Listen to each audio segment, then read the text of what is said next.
Wowie wow! We've got a new hot sauce for you.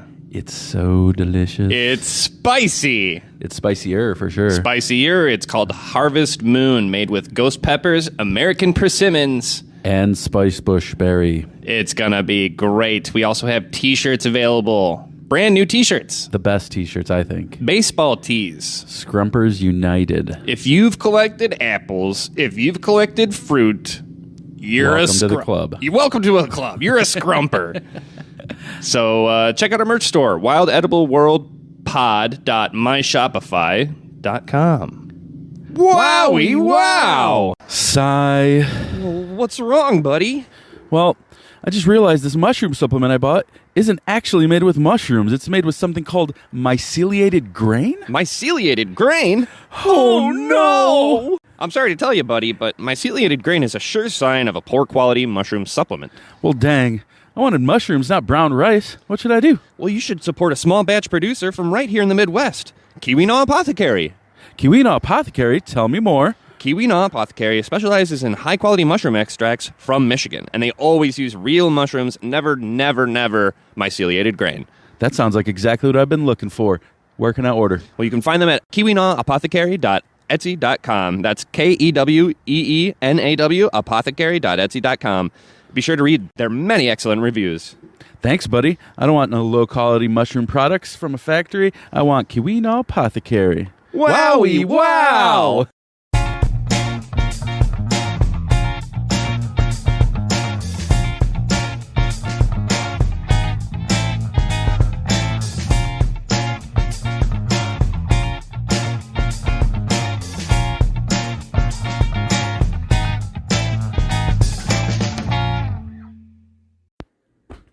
Welcome to the Wild Edible World Podcast, the foraging show about all the untamed flavors you can find trailside, curbside, and low tide. We are your hosts. I'm Michael at Edible Illinois. And I am Steve at 10 Freaky Chickens on a Plot. Such an awesome username. So in this first episode, we just wanted to introduce ourselves a little bit and explain the goal of the show. So to start things off, we'll just do a little bit of a Q&A. I'll start with wondering how, in a world that's so geared towards electronics and being inside and social media and all that, what introduced you to nature and brought you really down to earth? So I think that, and I'm sure you'll agree, at a very young age, these things get instilled.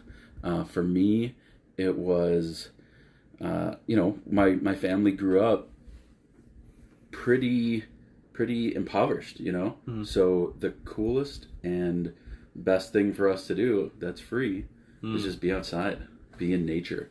And so I would say my first intro to nature is just fishing with my dad, 4 years old, catching carp out of actually Pilcher Park, which we both have in common. Yeah. And just immersing yourself in it. When you're in those types of situations where you're calf deep in the creek, grabbing crawdads and just observing anything at such a young age, like 4 or 5 years old, you're just in it, like when you're in that moment, you're like, it's everything. So I would say that's probably the first memory and what really got its hooks sunk in me. For instance, my dad and I used to go walking, and there were these wild plums, which I know you love. Love wild plums, yep. And, that's just one of the first memories that you can see being out here. You don't always have to bring a can of tuna and some crackers. You can find things and catch things and forage things, which, at the young age, I didn't know what the hell foraging was, but that's what we were doing. And I guess just the last thing that really made it about family and made it about home would be my uncle's garden. My uncle had tons and tons of tomato plants, chili peppers. We're Hispanic Americans, so we love salsa, we love fresh soups, we love spicy things. So I was the guy at 4 years old that was, weaving my way through the tomato plants to pull the ripe tomatoes from in back. And, there's actually several photos of my uncle, and my uncle reaching, and then you just see a random hand coming up through the tomato plant with a tomato. So for me, that's what got me hooked. Wow. How about you? I just want to say that's such a beautiful story. I haven't heard that before. I think just like the connection that brings, being able to see at such a young age, the food come from your hands to the table. I mean, that's unbeatable. I really appreciate you sharing that. For me, it was also kind of started at a young age. I believe, there was a pretty large interim from my childhood to my current adulthood where I wasn't really involved in nature at all. But starting out, it was from a nameless random person, YMCA camp counselor, that showed me what wood sorrel was. And just that first bite of the lemony zip that you get from it, it was just like, holy moly, you can get that from, this was just growing under a tree, just really kind of stunned me and left me... I like to say that it planted a little seed that took quite a few years to germinate, but really has kind of blossomed into... probably the biggest passion of my life, and finding other wild foods and figuring out, like you said, that you don't need a chips and crackers. You can just find stuff out there that really brings it home. It's crazy how that happens, isn't it? Like you just, even though maybe the majority of your life you were more of a video gamer or something along those lines, you find something and it's just like, oh crap. Yeah. Yeah, oh crap is right. Yeah. And I mean, I guess as far as bringing me to nature now, because that was, what happened when I was a kid, but as far as what happened recently, it was kind of like in the 2020s, a lot of people rethought where they're getting their food from, how they can get it, and mostly I just kind of realized that I wanted to make sure, no matter what the circumstances are, that anybody I loved, including myself, would never go hungry, and so that's where a lot of my focuses come from. Absolutely, and I'm pretty sure I already know the answer to this question, but just to put my thoughts out there, do you, when you're driving around, riding around, walking around, do you look for fruit trees randomly and map them? Even if I'm I don't know, on a walk, when I'm at work, when I'm driving around for work, and I see a plum tree or a pear tree on the side of the road, I'm like, drop a pin. I'm coming back later. Yeah, mostly it's memory pins, but sure. Yeah, I'm compulsively seeking out flowers, anything that shows signs of a fruit tree. 100%, always on. Yeah, it's awesome, man.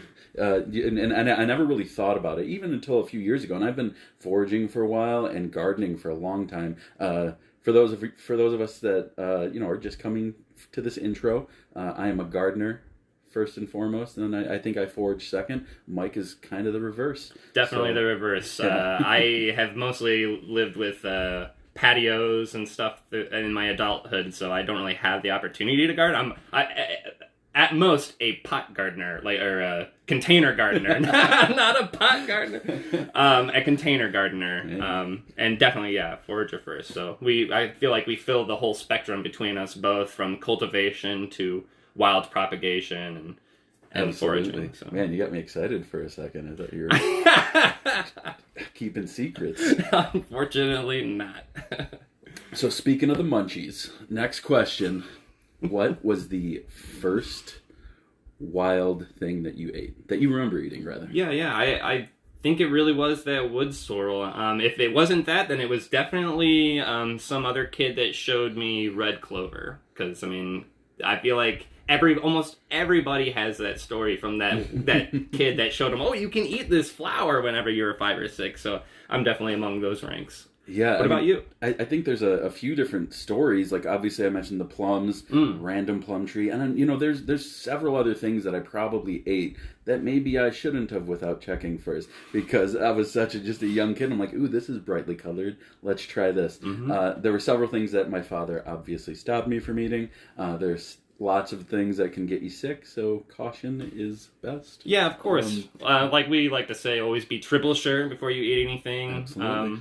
That you're not sure of, but I think that lends credibility a little bit to, I think as humans and children especially have a little bit of intuitiveness to finding edible foods. Kids kind of eat random crap sometimes, and a lot of the times it can be poisonous. But I think that we're almost hardwired to recognize, big green juicy shoots, and a lot of that stuff is more edible than we realize. But yeah. So I guess the first wild thing that I really ate were probably those plums, if you call them wild. It could have been an accidental thing that, or a planned thing that somebody planted out in the middle of the forest, but sure. I don't know. They were small, delicious, and that's probably the first thing. The first, like, I don't know, so I used to volunteer at Pilcher Park when I was in junior high school. I used to clean up the trails and try to help them get rid of invasive plants, and garlic mustard, which we're both very familiar with, were another of the first things that when somebody said, "Hey, you can take a bite out of this," it was like, you're playing a joke on me, right? Like that was before my you can actually eat wild things days. When I thought, I'm with my dad, this is safe to eat. Rather than so. Well, that's awesome. Yeah, how long have we known each other now? Like, probably... Goodness. 6 or 7 probably years? Probably 6 or 7 years, 7 or 8. Very easily that. Yeah, I mean, you met me sort of early in my foraging days, where I was mostly just doing it for myself and still, like, mostly just curious, like, what the heck is out there? I got a little bit better perspective of that now, but I mean, obviously, I'm still learning big time. Yeah, I guess we met down in Joliet, I think. Joliet, Illinois. J-Town, yeah. The Joylet, as some people are fond of calling it. No, but I love that city. I've made so many incredible connections while I lived there, you being one of the many. So, do you remember, like, the first time we met? I have significant memories of times we've spent together, but I'm not sure the first time. My first time of you was actually quite vivid. So, shout out to Elder Brewing, Joliet's first? I believe, yeah, their first, actual brewing. I think it was Joliet's first brewery. Maybe Migraine was there, but they were so close. They started at basically the same time, but... Yeah, so one of Joliet's first breweries. And so we have a friend in common, Andrew P., we'll call him, just to not air his last name without his permission.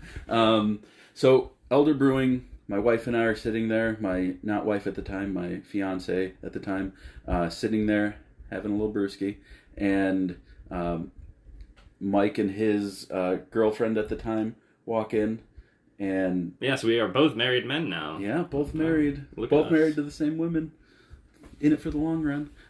So you walk in, and I, vaguely remember the door opening and closing. The what caught me was you'd brought Tupperware with you, and you opened up the lid to this container, and then the brewery was just filled with, like, sesame oil and soy and just this like umami delicious scent, and the kind that makes you turn all the way around in your bar stool, like, what the heck is that, man? What smells so good? And I think I might even said something like, "Oh man, what do you got there?" And you replied with something like, "Oh, I made these noodles," or stir fry. I remember. Yeah. Mike's stir fry.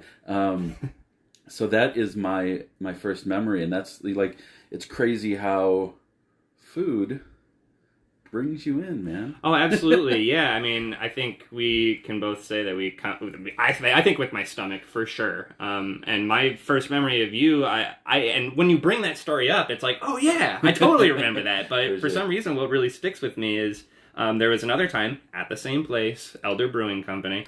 Whoop whoop. There was something you were catering, I don't know, but you also had brought a plethora of noodles. And, I just remember thinking that first of all, it was all very, very good.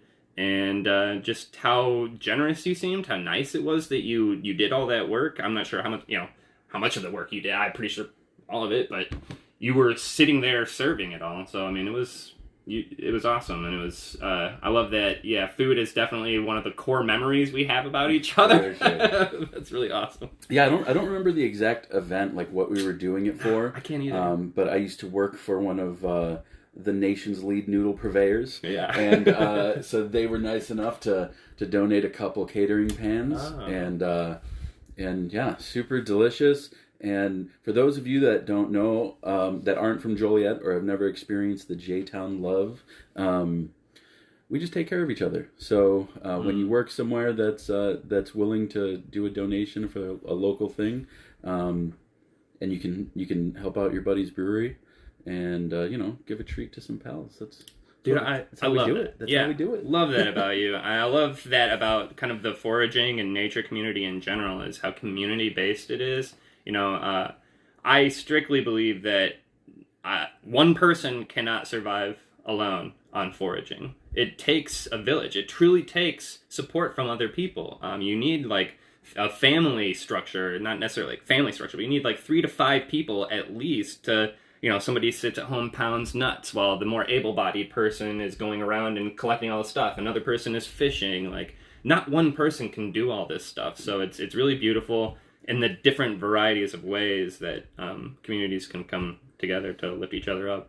Yeah, and even just the passing down of knowledge, like it has to come from somewhere. Yeah. A couple of my inspirations. So my good friend Becky, who is on Instagram at Illinois Sourdough. There might be an underscore in there, not sure. But she bakes these beautiful loaves of bread. She's actually my first inspiration for foraging. So she would post things. She used to have a food blog, and she would post things about finding ramps, pickling, things of that nature. And so it's like, what am I doing? I'm missing out on all this good stuff that I used to do when I was a kid. And then, like you said, you get away from it in your adolescence and young adulthood until you, something brings you back. Mm-hmm. So, something lights that fire back in your heart. Exactly. Pilot light. And then from there, we are in this age of technology, like you said. So it's only too easy to find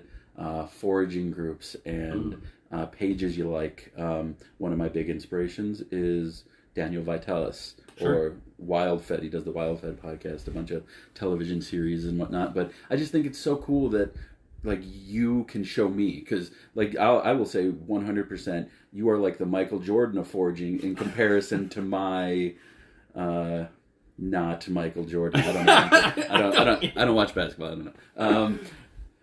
But yeah. I mean, it's so cool that you can show me. What was it that you were was it spruce?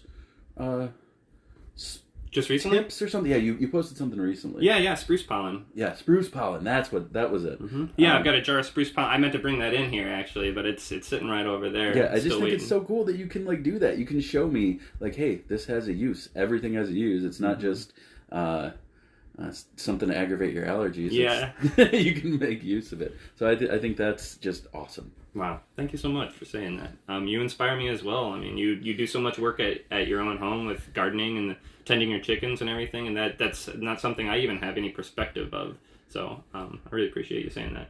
And I really admire you for the gardening you do, man. Some of those tomatoes you've grown are it's so beautiful and impressive. I can't believe it. It's crazy, isn't it? The variety out there. Jeez. And I mean, even just walking around, just seeing the nature variety when we kind of get our hands in it as like crossbreeders and things of that nature, and try to make the most delicious tomato as opposed to the longest lasting or the roundest, the reddest, Yeah. But get into these crazy varieties. Like it's cool. It's cool how nature is so versatile.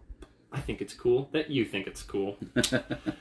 Yeah, I mean, Daniel Vitalis, also a big source of inspiration for me too. My godfather of foraging for me is Sam Thayer.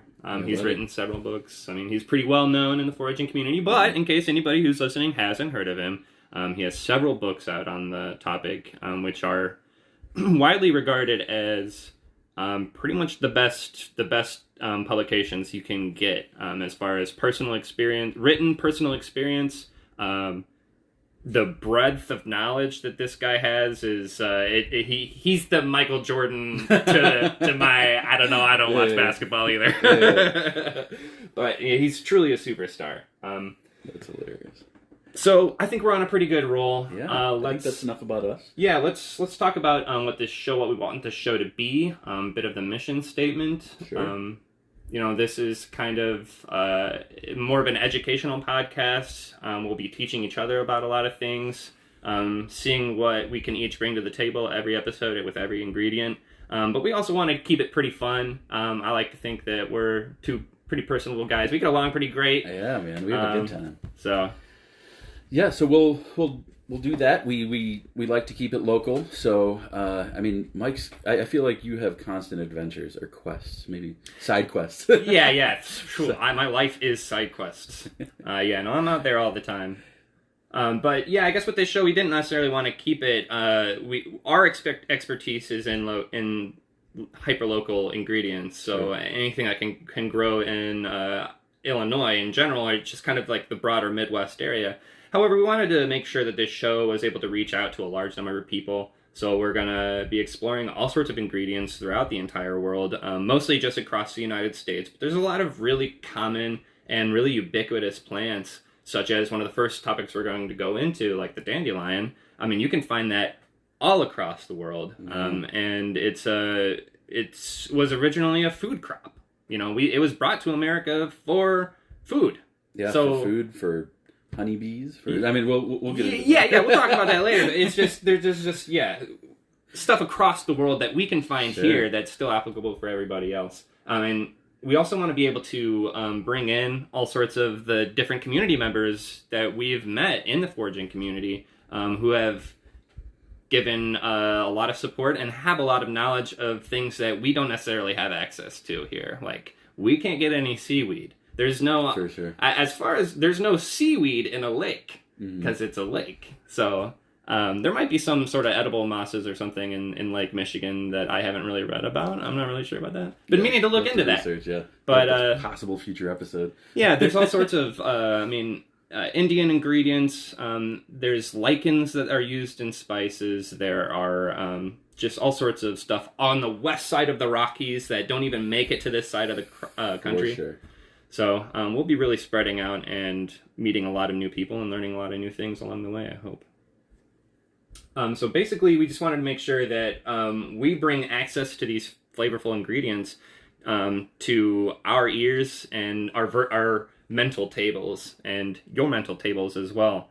So hopefully you'll join us along for the rest of the podcast. I hope you've enjoyed this introduction podcast. Steve, do you have anything left you'd like to say? Just welcome, man. Welcome to the community. And, in short, we're trying to keep you out in nature and out of the grocery stores. Yes, exactly. That's such a good way of putting it. Again, I'm Michael. You can find me online at edible_Illinois or on my website, edibleillinois.com. And I'm Steve, a.k.a. 10 Freaky Chickens on a Plot. That's so awesome. But we'll be uploading lots of episodes soon, so stay tuned. And thanks for listening. Bye, guys.